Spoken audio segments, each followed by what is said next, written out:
जय हिंद दोस्तों। कैसे हो आप लोग? उम्मीद है अच्छे होंगे। आज की इस वीडियो में हम पढ़ेंगे एक्सरसाइज 1.1 का फर्स्ट क्वेश्चन। दोस्तों, इससे पहले मैंने एनसीईआरटी मैथ क्लास 10th के पहले अध्याय का मैंने जितना भी बेसिक स्ट्रक्चर है कि संख्याएं किससे कहते हैं, सम संख्या, विषम संख्या, प्राकृतिक संख्या और परमेय अपरमेय संख्या, जितनी भी संख्याएं थीं उसको मैंने इसके पार्ट 1 में मैंने बता दिया है। अगर आप लोगों ने वो वीडियो नहीं देखा है तो वीडियो के नीचे डिस्क्रिप्शन में उसका लिंक दिया होगा, वहाँ पर आप जाकर उस वीडियो को देख सकते हैं। तो आज से हम शुरू करने जा रहे हैं प्रश्नावली 1.1 और हम लगातार अब हम चैप्टर वाइज पूरे मैथ को पढ़ेंगे। दोस्तों, 2025 बोर्ड एग्ज़ाम देने वाले छात्रों के लिए बहुत ही इम्पोर्टेंट है ये। तो चलिए वीडियो को शुरू करते हैं। तो देखिए, हमारा जो पहले अध्याय का पहला प्रश्नावली 1.1 का पहला प्रश्न कहता है कि यूक्लिड विभाजन परिमेयिका के प्रयोग से एचसीएफ ज्ञात कीजिए, जिसमें कुछ संख्याएं दी गई है, जैसे कि 135, 225 का एचसीएफ निकालना है और दूसरा खंड दिया हुआ है कि 196 और 38,220 का एचसीएफ निकालना है और तीसरा खंड दिया है कि 867 और 225 का एचसीएफ निकालना है। अब दोस्तों, आप लोगों को समझ में नहीं आ रहा होगा कि यूक्लिड विभाजन क्या है, परिमेयिका क्या है, एचसीएफ क्या होता है। तो डोंट वेरी, मैं आपको बारीकी से आपको बताऊंगा, उसके बाद ही सवाल को सॉल्व करेंगे। तो देखिए, यूक्लिड विभाजन एक फॉर्मूला है, ठीक है, जिसको जैसे भाग करने का एक फॉर्मूला है। इस फॉर्मूले को हम कहते हैं, ये फॉर्मूला है कि ए बराबर बी क्यू प्लस में आर। अब ये क्या है तो समझिए, जैसे हम मान लेते हैं कोई संख्या को किसी संख्या से भाग देते हैं, जैसे हमने मान लिया 10, इसको भाग देते हैं हम 5 से, तो हमारा जो भागफल आएगा वो आएगा 2, इसको हम काटेंगे और शेषफल हमारा आएगा 0। ठीक है। अब हम कोई और सवाल ले लेते हैं, जैसे 20, इसको हम भाग देंगे 10 से, तो हमारा भागफल आ जाएगा 2 और शेषफल आ जाएगा 0। ठीक है। अब देखिए, आप लोग बचपन से ही हम लोग पढ़ते आ रहे हैं, बचपन से ही हमको सिखाया जा रहा है कि ये जो बीच वाला संख्या होता है उसको हम भाज्य कहते हैं। क्या कहते हैं? भाज्य। और जिससे हम भाग देते हैं, मतलब 10 ये है, इससे हम इसको भाग देंगे, इसको हम कहते हैं भाजक।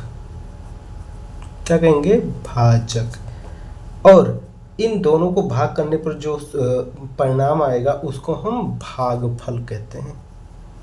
आप लोगों ने कक्षा 5 से ही पढ़ते आ रहे हैं कि भाजक, भाज्य, भागफल क्या होता है।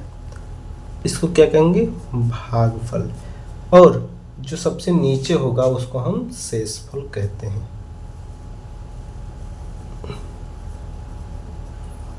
शेषफल कहते हैं। अब देखिए,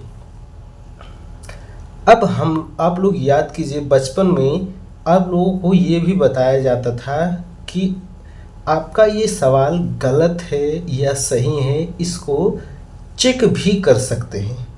तो चेक किस तरह करते थे? क्या करते थे कि हम इसको इससे गुणा कर देते थे। तो चलिए हम गुणा करते हैं।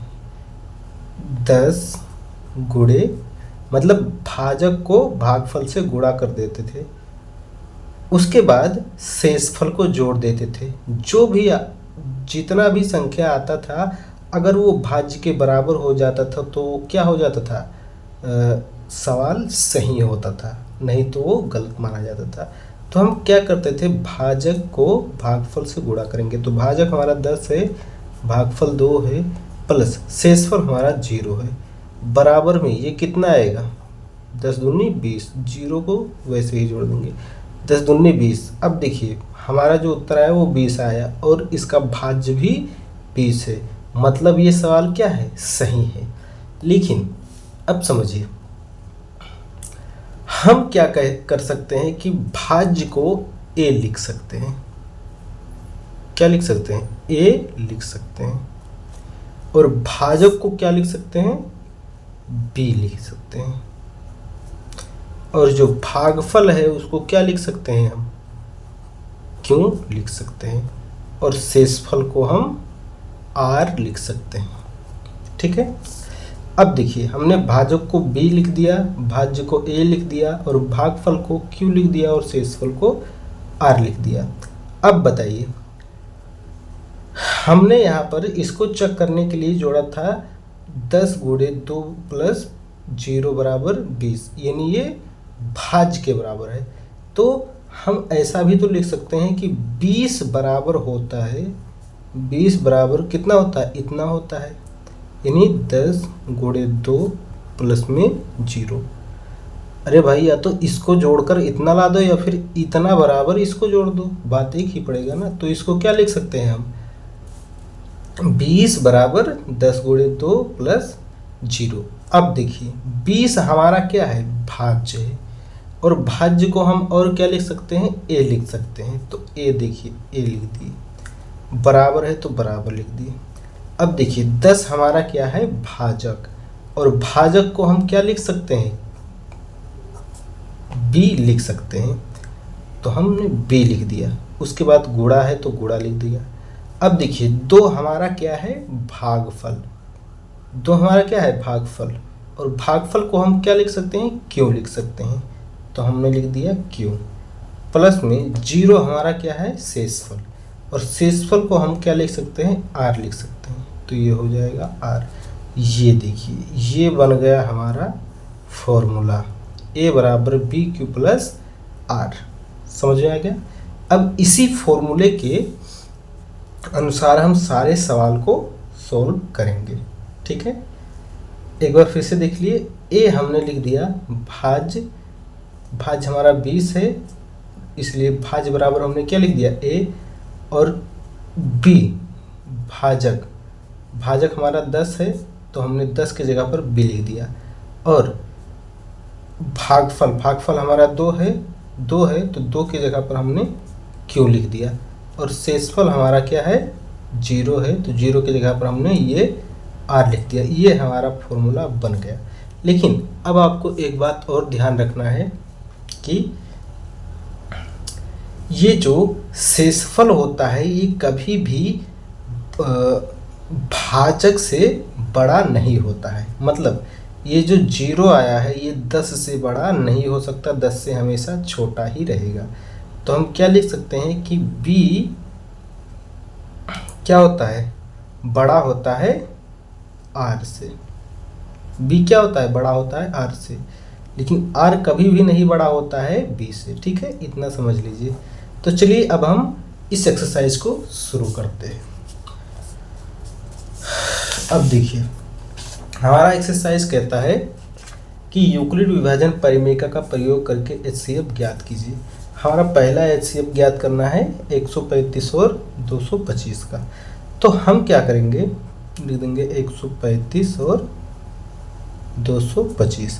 अब देखिए इसमें जो सबसे बड़ी संख्या होगी उसको हम मान लेंगे a, और सबसे छोटी कौन सी है 135, तो इसको हम मान लेंगे b। अब हम लिखेंगे यूक्लिड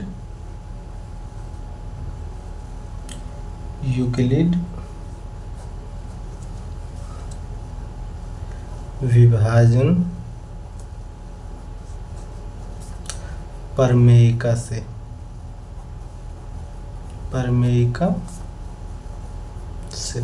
ठीक है। अब हमारा यूक्लिड विभाजन प्रमेयिका क्या कहता है, हमने फॉर्मूला बना लिया है कि a बराबर बी क्यू प्लस आर। इसको गुणा को हम इस तरह भी लिख सकते हैं बी क्यू, या फिर b गुणे q भी लिख सकते हैं। तो हम सिंपली लिखेंगे बी क्यू।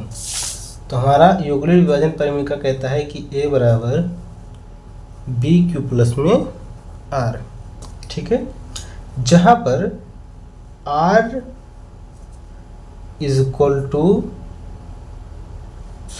r किससे छोटा होता है, b से छोटा होता है, ठीक है। चलिए अब देखते हैं, हम यहाँ पर मान पुट कर देते हैं। देखिए a हमारा है 135, ठीक है, हमने 135 को a माना है, तो a के जगह पर हम क्या लिख सकते हैं 135, बराबर है तो बराबर लिख देंगे। b को हमने माना है 225, तो हम 225 लिख सकते हैं।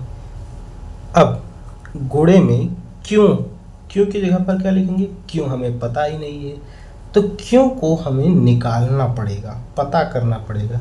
अब पता करने के लिए हम क्या करेंगे कि 135 को 225 से भाग दे देंगे, ठीक है। तो चलिए हम भाग देकर देखते हैं।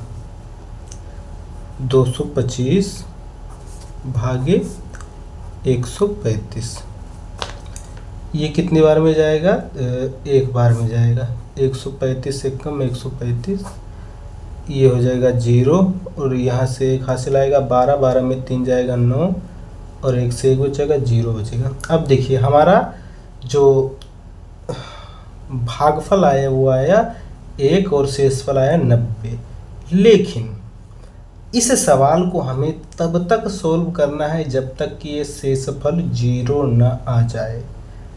हमें भागफल 1 प्राप्त हुआ है तो हम 1 लिख सकते हैं, प्लस में r बराबर 90 लिख सकते हैं, r के जगह पर 90 लिख सकते हैं, परंतु इसको हम इस सवाल का HCF तभी ज्ञात करेंगे जब तक कि ये शेषफल जो होगा वो 0 ना आ जाए। तो इसको हम और काटेंगे, तो और काटने के लिए हम क्या करेंगे, सिंपली इसको इससे भाजक से भाग दे देंगे। तो चलिए हम भाजक से भाग देते हैं। इसको किससे भाग देंगे, भाजक से। तो ये कितनी बार में जाएगा, एक बार में। यहाँ पर आ जाएगा 90, बटा लग जाएगा। अब 5 का 5 हो जाएगा, 13 में 9 जाएगा, 4 बचेगा।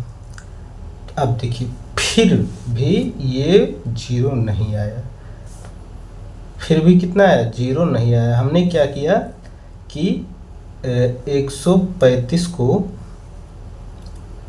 90 से भाग दिया। 135 को हमने किससे भाग दिया, 90 से हमने भाग नहीं 135 को, हाँ 135 को हमने 90 से भाग दिया।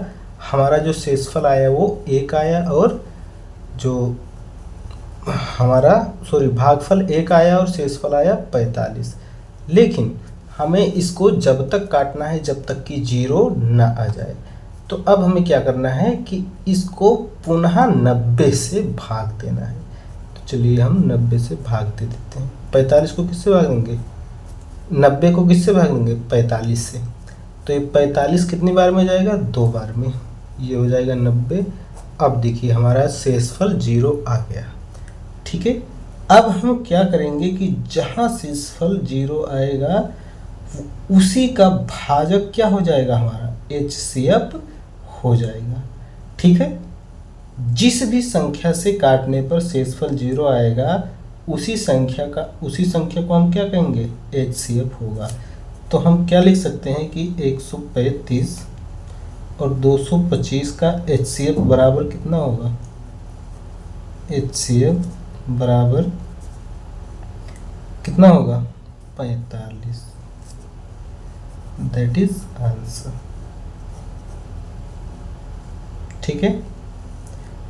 तो अब ये वीडियो ज़्यादा लंबा हो जाएगा, इसलिए मिलते हैं। अब इसके आगे पार्ट को हम अगले वीडियो में सॉल्व करेंगे। दोस्तों अगर आप इस चैनल पर नए आए हो तो चैनल को सब्सक्राइब कर लीजिए, और वीडियो पसंद आया हो तो वीडियो को एक लाइक कर दीजिए, और वीडियो के नीचे सब्सक्राइब का बटन होगा उसको दबाकर बेल आइकन जरूर दबा लीजिए, ताकि मैं जब भी अगली वीडियो बनाऊं तो उसकी नोटिफिकेशन आपके पास ज़रूर पहुंच जाए। और हाँ, अगर वीडियो अच्छा लगा हो तो नीचे कमेंट जरूर कीजिएगा। मिलते हैं अगली वीडियो में, तब तक के लिए जय हिंद।